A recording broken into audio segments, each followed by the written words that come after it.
Hey guys, it's Bernie. Just doing a short disclaimer. Whatever you hear in this episode is only based on my opinion and experiences and does not represent the opinions and experiences of all students.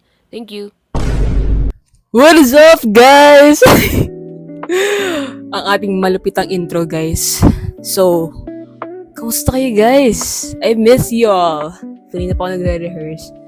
Kasi, nakabahan ako. For some reason. Kasi, ewan ko.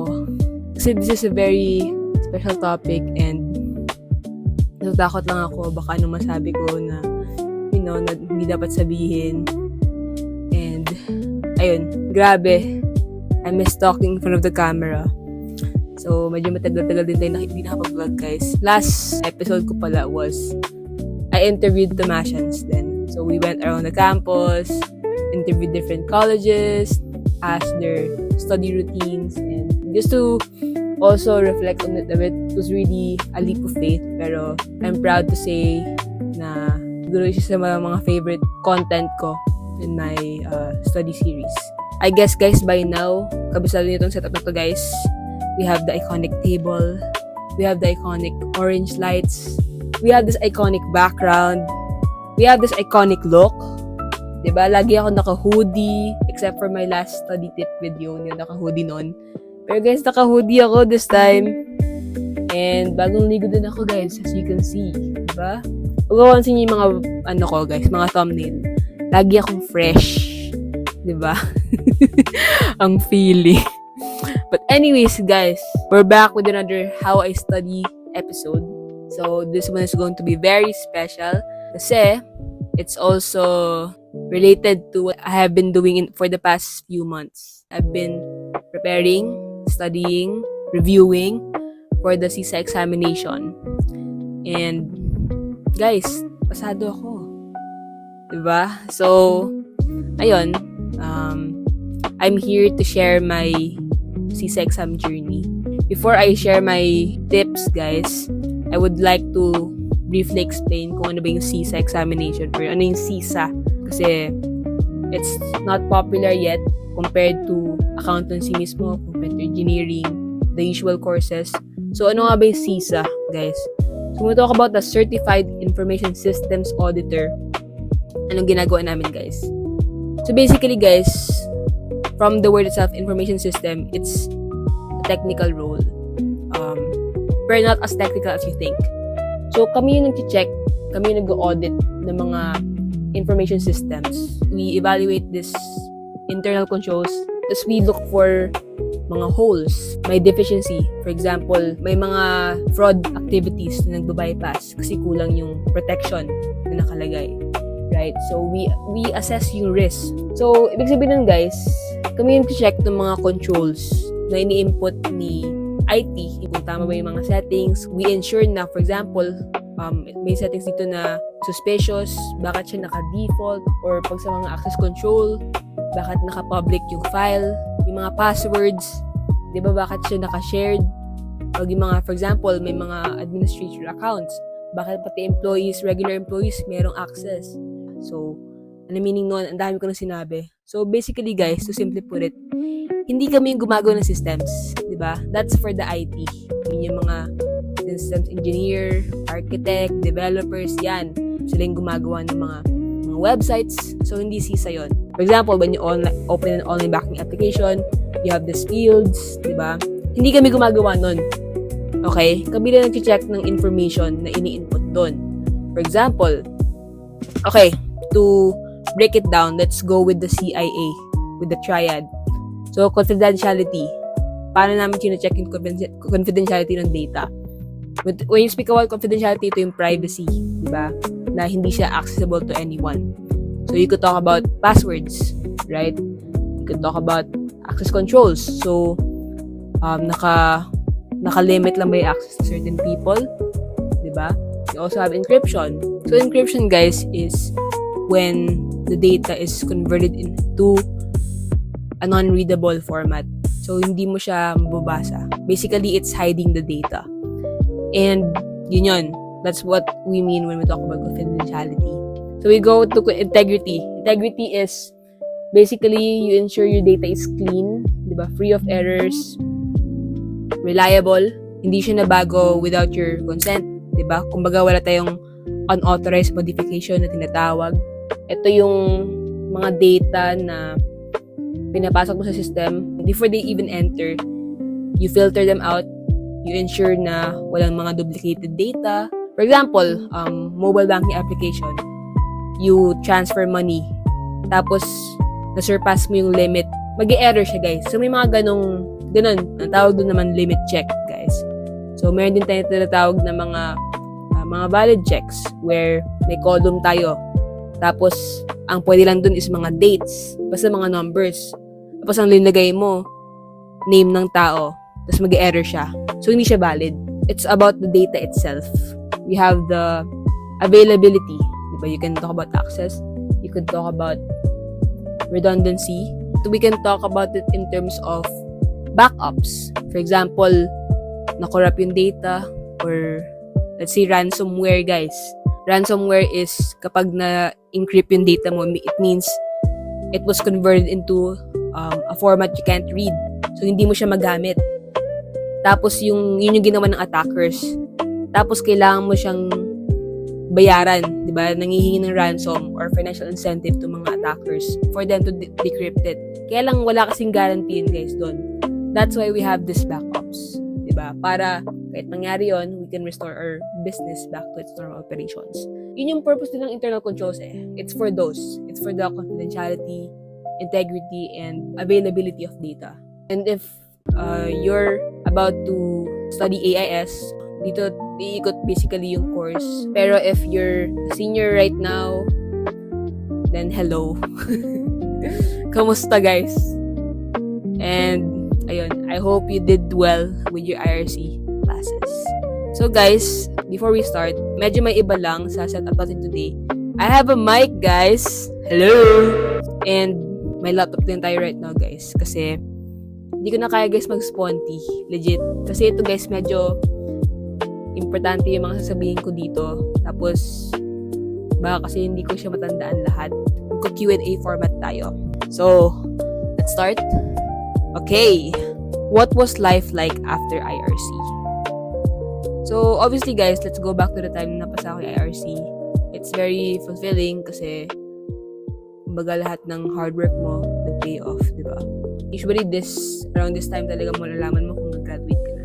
Diba? So, ayun din, guys, siguro to give you some context din, ano ba yung IRC? Ito yung mga integrated review courses namin. Kasi sa amin, for AIS, we have 3 subjects for IRC. And may 5 kasing topics na doon talaga umikot yung CISA. And the way our IRC was organized was may 2 subject na tig-2 domain. Tapos may isang subject na isa lang yung domain. Kasi that domain itself is malaking talaga coverage niya. That's in terms of the extent or the coverage of the subject itself, ganun siya. So, 3 exam yun every time, guys. And we had 4 quizzes. So, 4 quizzes for domain 1 and 2, 4 quizzes for domain 3 and 4, 4 quizzes for domain 5. So, ganun siya tumatakbo. Tapos, it's compounded every time. You would say, siguro easiest pa is quiz 1. Kasi pagdating mo ng quiz 4, guys, ang coverage mo, I would say, is the entire book. Kasi talagang, siya, guys, kasama yung topic ng previous quiz. And each quiz is 100 items. Pero in a CISA exam, guys, it's 150 talaga. Pero yun, 100 items lang siya for IRC. Pero which is challenging din talaga, guys, kasi 3 subject na yun eh, di ba? Tsaka, CISA exam is 150 na yun, pero for all domain na yun. Ito kasi 100 items, mas detailed pa. Kasi nakafocus lang sa 2 domains ng subject na to. So, mas detailed siya. So, in terms of my performance naman, I had a high, middle, and low subject. When you say high, ito yung subject na lahat pumasa. Lahat ng quizzes ko pasado.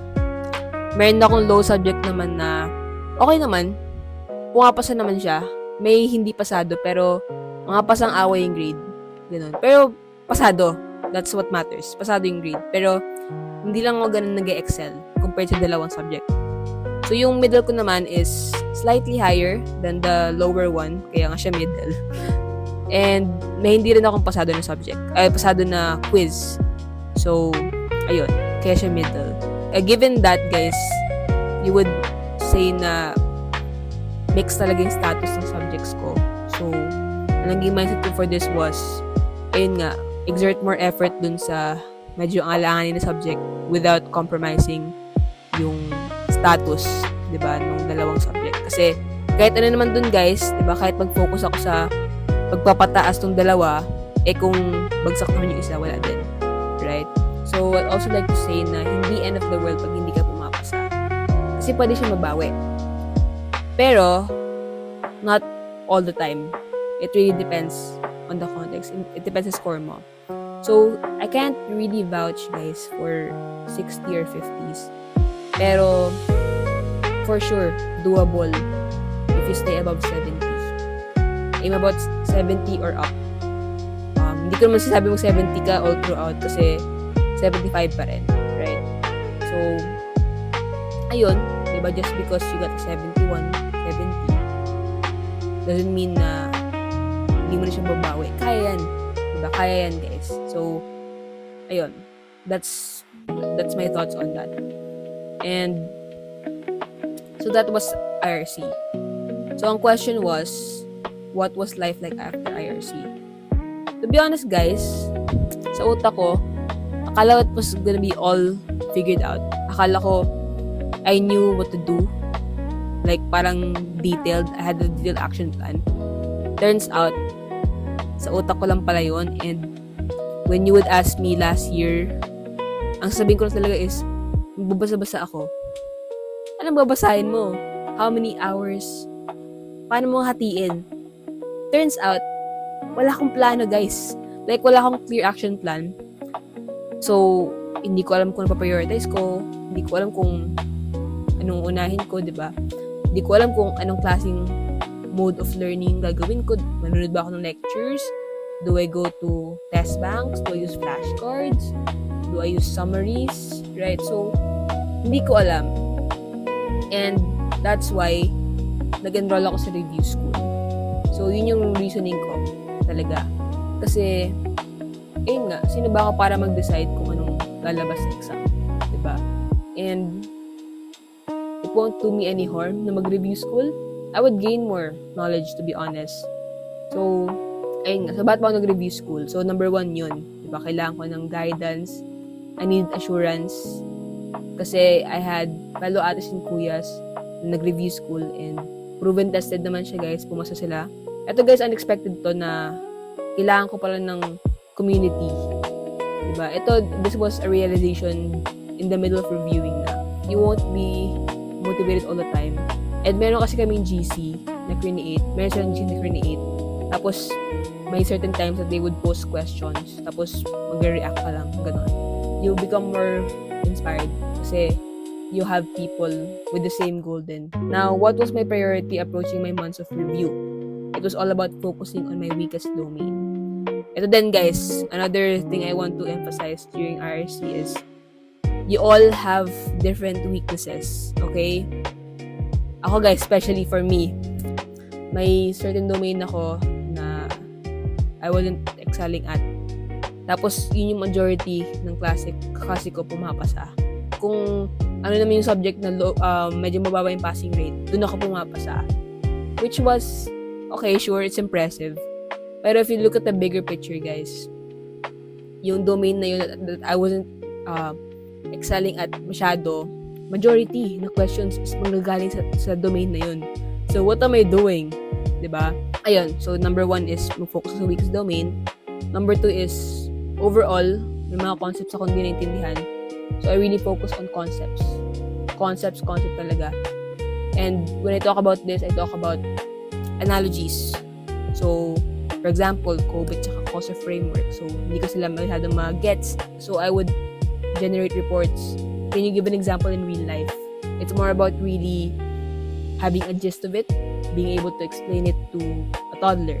So, it's also about exploring fresh perspectives, and din yung nagawa ng review school talaga kasi I was also gaining knowledge from lecturers who are experienced, diba? And syempre, madaling maintindihan kapag you're sharing your experience. And so that was from my POV na ganito pala yung pinagdadaanan talaga ng sa mga audit, 'di ba? Ano nangyari pag yung mga projects, 'di ba? So ganon. Okay. Next is, what did a month before the exam look like? Ayun. So for me, I'd say the month of April was the month of test banks and everything, really practicing na. Although nag-start kasi ako late last year, it was on and off since I had units pa. Yung pinaka-lock-in era ko was January, February, March. Tapos April, I began with mga test banks, practicing tests. I was answering mock exams. So guys, maraming resources all over the web. Mag-explore lang kayo, mag-explore. Magbasa kayo sa Reddit. I was really browsing through ano pa ba yung mga hindi ko na gagamit na material. Test banks, so QAE. QAE is the sample questions ni Isaka. I was also rereading chapters. So may book ako, certain book na binabasa kasi madali siya intindihin. Ayun guys, the goal really was to not lose momentum. Diba? To maintain that grind, to maintain that excitement. Kasi the last thing you wanna have is, diba, medyo hindi mo na-feel yung pressure before the exam. And, ayun rin guys, as someone with short-term memory, it won't help na magpahinga ako weeks before the exam kasi parang ako si Dory guys. Short-term memory loss. So, it helps na, for me, I do something every day. Diba? But also guys, it's about balancing, syempre, diba, you don't want to lose momentum. Pero you also don't want to feel exhausted. Ayaw mo ma-burn out. Kaya ako guys, I really limit yung mga mock test na pagsagot ko guys. Kasi ayokong yung maumay kakasagot na pagdating sa exam, medyo ma-bored ako and yun pa yung maging result kung bakit hindi ako papasa. Right? So it's really a balance of both. Diba? Don't do 2 mock exams per day. That's too much. Do at least 1. And I would practice usually in the morning. Since morning din yung time slot for the exam. So next is schedule or study first. Okay, so ito feeling ko may debate dito. But to keep it simple and common sense, wag ka mag-schedule guys kung hindi ka pa ready. 'Di ba? But that can mean a lot of things. That could imply a lot of things. For others, it could be the first step, scheduling, then they follow a strict timeline. Pero for others naman, they don't want to feel the pressure, they don't want to feel limited. Kapag naka-aral talaga sila, that's when they have confidence to schedule. So it can go 2 ways. But if you're gonna ask me, hindi kasi ako schedule ahead. So, what did that imply? Discipline. Kalaban mo talaga yung sarili mo, guys. So, it really helps talaga to have an action plan every day, diba? To make sure you're not off track, diba? Kasi this is the nature of the exam. Hindi siya unlike Sibale or mga board exams that they have this date twice a year na tinitake. Ito kasi anytime you can take it. So, don't take things for granted. Don't take time for granted. You don't have all the time in this world to study. So, prioritize. Diba? Learn to manage your time. Know your priorities. Kasi pag alam yung priority mo, diba? Everything else will follow. So, guys, ganito ginawa ko. Nag-aral muna ako. Tapos, when I had enough assurance, diba? When I had confidence, doon ako nag-sked. Pero medyo malayo pa yung date. So, that time, I was taking konti pala na mock exams. Pero, you know, I was hitting the mark. Kumbaga, I was above yung passing mark. So, it's a mix of both for me, to be honest. Ayun, when you have that assurance, guys, when you have that confidence, feel free to sked. Then, para din ma-close mo na yung chapter na yun, diba? Na hindi ka forever nag-aaral and you can move on. If you're a person who can work with really strict timeline, then good for you. You can go with the first path, diba? You can schedule ahead of time. Kasi, yun, it keeps you alive. So, may makakilala kong ganun. And, ayun, whatever really works for you. Diba? Okay? So, how do you know you're ready? Ayun, I think I can answer this question. Na you need to have confidence eh. Ito rin guys, to be honest. Alam nyo kahit na ang dami ko nasagot na mock exams, pag papalapit na yung exam date, I have that, yung feeling talaga na parang feeling ko hihimatayin ako. Yung feeling ko gusto mag-back out na naman. 'Di ba? You feel that pressure eh. Siyempre, yung exam cost pa lang. Hindi ko lang alam sa ibang exams pero yung exam cost nito is super mahal. Ayun, kumbaga, pumapasok sa isip mo yun, 'di ba? Siyempre, iniisip mo din na what if hindi siya maging worth it. May mga ganon. And again guys, this is an open-ended question talaga. Pero I'll try to answer it logically. How do you know when you're ready? When you have assurance. Diba? Assurance, napapasa ka. So, magsagot ka ng mga practice exams. Diba? Evaluate yourself. Ito guys, option din to. Possible na mag-reschedule ka ng exam. Okay? If feel mo meron ka pang importante na kailangan pasadahan, i-reschedule mo. Kasi may set yan na number of days before the exam date na hindi ka na pwede mag-reschedule. So, if na-feel mo yon, go ahead, reschedule your exam. Ayun guys, so going back kanina, yun nga, kahit na may assurance ka, may tendency pa rin kasi na biglang mag-zero confidence ka at some point in your life.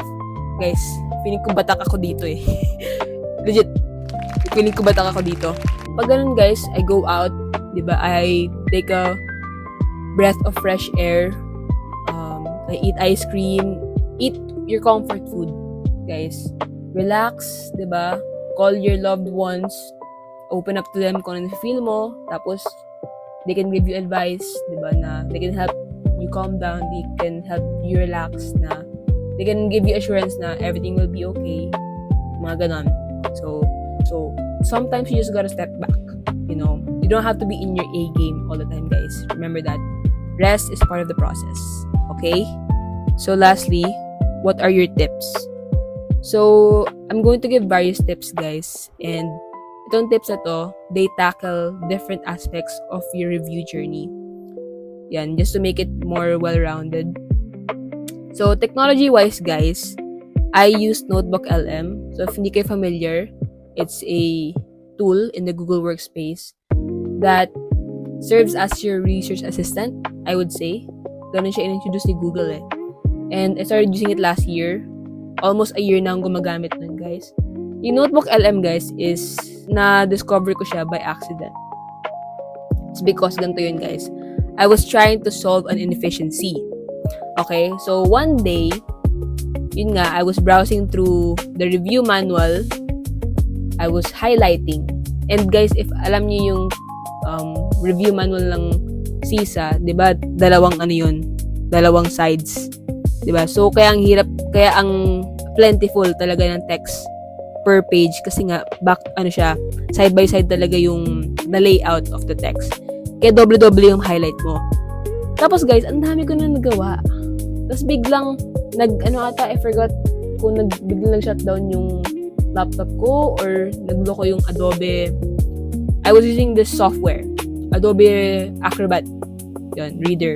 Pag ganun guys, diba, usually nasi-save siya sa mismong device. And since yun, hindi siya automatically nag-save, kailangan mo siya i-press yung save. So, pagka start ko ng laptop ko ulit, nawala na yung progress guys, which was really frustrating for me. And talagang, I promised to myself na I would really find a way to solve this problem.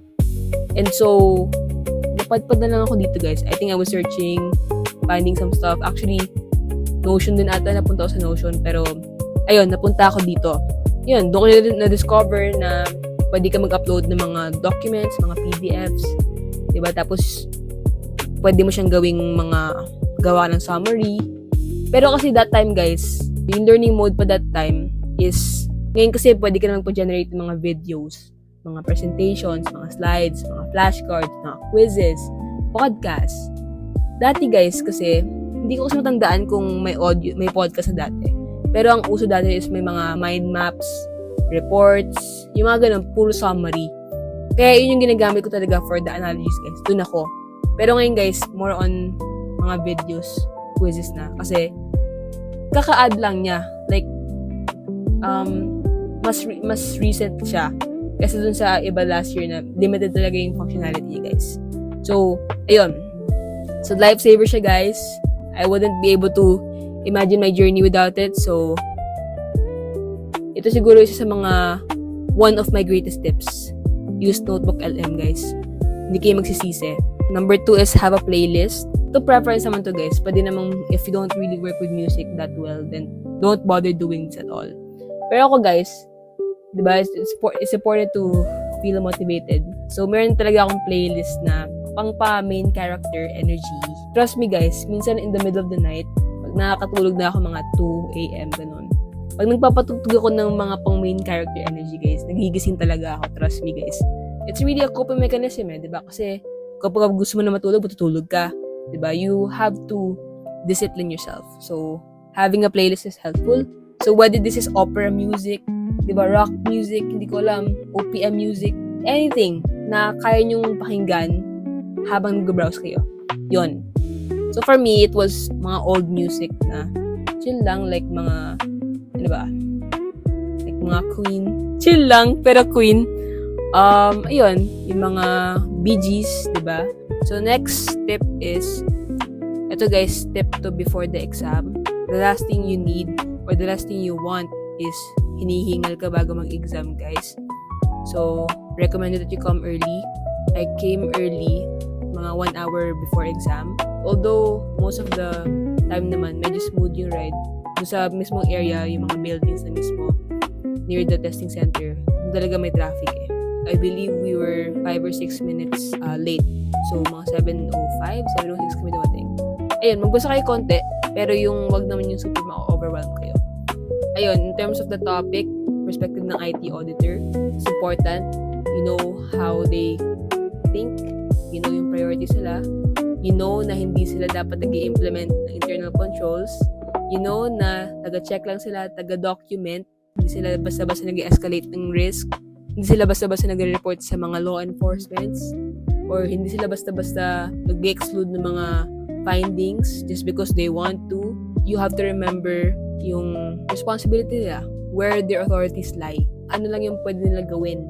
Ano yung out of their power? Yung topic ng IT audit or yung mindset ng isang IT auditor. Umiikot yan, guys, dun sa 5 domains. Based on past experience, ha? Kahit na about security yan, protection of info assets, or mga projects, guys.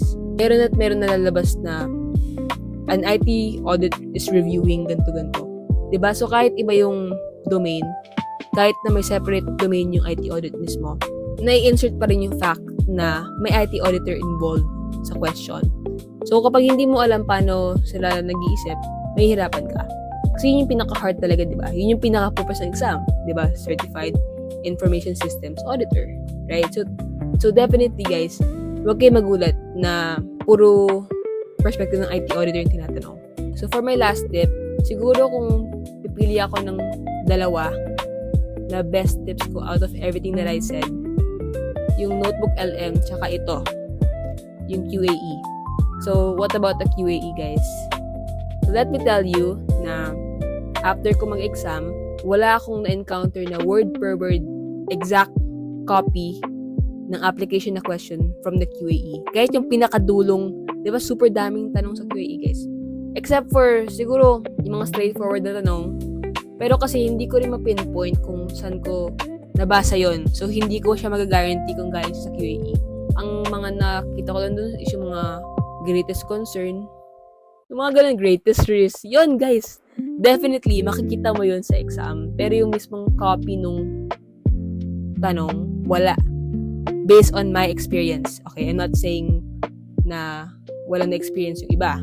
Doon ko nasabi na QAE is a guide, guys. So, for those who are memorizing answers, I don't care kung may photographic memory kayo, kung kaya nyo kabisatuhin lahat ng sagot, kaya nyo tandaan natin tanong, guys. It won't be effective. Hindi siya transferable sa exam. How do you use the QAE effectively? This is for application. Okay, in terms of the others na medyo right or wrong yung sagot, yun talagang dapat aarali mo. Ito kasi guys, medyo matitweet mo pa eh. Medyo ma-reason out mo pa. Okay, pag hindi mo talaga alam yung describe the problem, pwede mo pa siya, may chance ka pa matama yung sagot. So, how do you properly use the QAE? For me, ganito ko siya gamitin.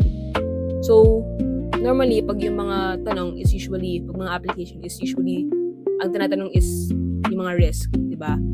Greatest risk, greatest concern. Yan, yung mga tanong. So, what helps me is I categorize them. Ako, I have 4 na doon ko sila talagang dinalabel as. So, security, technical, operational, tsaka administrative. So, security, this could mean yung data protection, diba, confidentiality. Technical, ito yung mga settings, diba, pag may mga configuration parts, right? Meron tayong operational. Operational is yung, it could mean yung pag-execute ng mga responsibilities.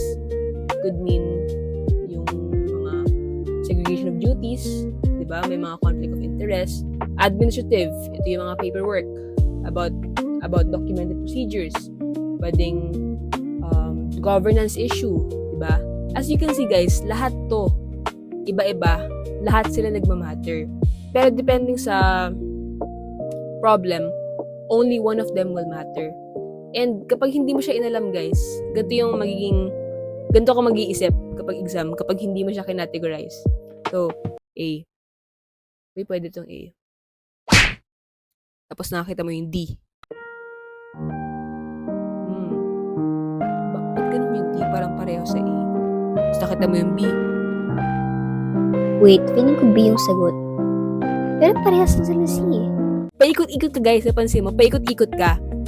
And you can't afford to do that within 4 hours times 150 questions. Siyempre, yung probability mo is quite low. Kasi nga, nahihirapan ka sa question.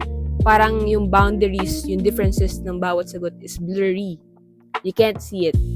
So, let's say, I'll give an analogy. For example, A, B, C, D. Let's say, apple, tapos banana. Ano ba sino fruit? Chico na lang. Chico sa fruit, right? Chico. Tapos durian. Sige, dragon fruit. Oh, sige, durian na lang, durian. Kapag hindi ka marunong mag-categorize ng risk, lahat ng choices, ang tingin mo apple or banana, 'di ba? Hindi mo makikita na ay yung C pala is Chico or yung D is dragon fruit. Durian, sige, durian na lang. Durian guys. Yun, so kumbaga, 'di ba, as one yung tingin mo sa sagot na parang feeling mo pare-pareho, pero may slight differences. And ito yung sinasabi ko, kaya ako kinakategorize. When you categorize kasi, 'di ba, you understand yung nature ng bawat problem. And again, lahat ito is nagmamatter. Depende sa context ng problem, only one of them will matter. Tsaka hindi naman siya lahat problema mo eh. 'Di ba? Kumbaga, may mga times na, for example, itong operational risk will matter. Pero may mga times na operational naman yun eh, performance lang naman yun eh. Masyado mababaw. Hindi yan yung problema talaga. May ganun ka maisip eh, magkakaroon ka ng aha moment. Or technical. Pag technical risk yung sagot, okay, technical risk. Pero may mga times naman na hindi yan eh. Masyado siyang technical, hindi naman siya nagmamatter ngayon. Diba? Masyado siyang out of context. Mga ganon. Another pitfall din related to this na medyo guilty ako, yung pagbasa ng sagot. Diba pag nagka-QA kay guys, tendency is, of course, you quiz yourself. Tapos pag nalaman mo na yung tamang sagot, yun lang babasahin mo. That's the pitfall na dapat hindi lang tamang sagot yung binabasa mo. Paano kung perspective ng wrong answer yung lumabas sa exam? Kumbaga, magiging kulang yung understanding mo eh sa tanong or sa pag-overall ng pag-understand ng problem. Kumbaga, kulang yung perspectives mo. 'Di ba? If you're only seeing the problem in the perspective of that answer. So, for example, ang sagot is administrative risk. Kumbaga, nanaro yung vision mo na ito lang yung sagot. 'Di ba? Na hindi pwede maging sagot yung ibang answers. What if, ano kaya yung kwento ng security risk? Ano kaya yung kwento ng technical risk? Ano yung kwento ng operational risk? So, hindi mo siya magigets. Hindi mo magigets kung paano naapektuhan nung problema yung different risk. Hindi mo alam kung paano siya pwede maging related. Diba? Kasi definitely kapag may mga greatest concern, diba? Lahat sila possible na answer eh. Diba? Hindi mo magigets yung weight ng bawat sagot kung hindi mo babasahin lahat ng sagot. So, pag binasa mo lahat, guys, magkakaroon ka ng overall understanding, ng solid understanding of the whole problem, rather than seeing it in one POV lang. After that, after you categorize, that's where you start to match kung ano ba talaga, saan nagpo-focus yung problem. Hindi as one yung tingin mo sa mga sagot. Hindi sila lahat security risk, hindi sila lahat technical, or hindi sila lahat operational. So you're able to identify distractors, common distractors. Basta if medyo confused ka sa sinasabi ko, isipin mo lang yung possibility na what if itong wrong answer na to, ito yung maging right answer sa CISA exam. Diba? There's always that missed opportunity na what if binasa ko yun. Ito yung nagdala ng exam. Kasi to be honest, let's talk about the exam itself. How did I feel during the exam? To be honest, guys, it wasn't like ang dali-dali niya, easy pass, basic. Hindi siya ganun, guys. Half of the questions in the exam, I wasn't even sure. Yung tipong 80 questions na yung naaaral ko or yung nasasagutan ko. Tapos 1 hour and 37 na lang yung nasa clock. Ganun ako kahirap in the middle of the exam. Pag ganun yung ano ko yung momentum ko. Hindi siya yung straight answers, alam ko tama. Medyo mixed emotions ako. To be honest, nakaganon talaga ako in the middle na parang hindi ko rin na-respeto sarili ko. Bakit ba? Nag-exam pa rin ako. Ganon. Parang di naman ako ready. Ganon yung na-feel ko, guys. Kaya sobra talaga yung iyak ko after the exam kasi palayan mo yun. So yun, guys. Pero the moral of the story is never give up. Diba? As long as hindi ka pa tapos, may laban pa. Diba? And actually, to be honest, nung halfway through the exam, biglang umoki yung mga sagot. Kumbaga, they were more bearable, answerable than the first half. So, doon ko siya nabawi. Yun yung greatest tip ko talaga na kasi may mga parts talaga na familiar yung topic, galing QAE, pero may layer. Mas complex siya. And you have to properly reason out. Helpful talaga tong risk categorization. So, that's it for this episode. Before I end this video, I would like to give a shout out to my Kuya Lance. Kuya, I wouldn't be here, honestly, without you. From the very beginning of my AS journey, nandiyan ka na. Thank you for being so approachable and real. Kapag kailangan ng reality check, ng mga reality talks, you were ready to give it. And I'm so grateful for that. I hope mas marami pang makakilala sa'yo. Mas marami ka pang inspire na students or professionals in the corporate world. I wish you well always. So that's it, guys. Sana may natutunan kayo sa video na to. Sana enlighten kayo. Ginanahan kayo mag-aral. See you in the next one. And like and subscribe. Baboosh!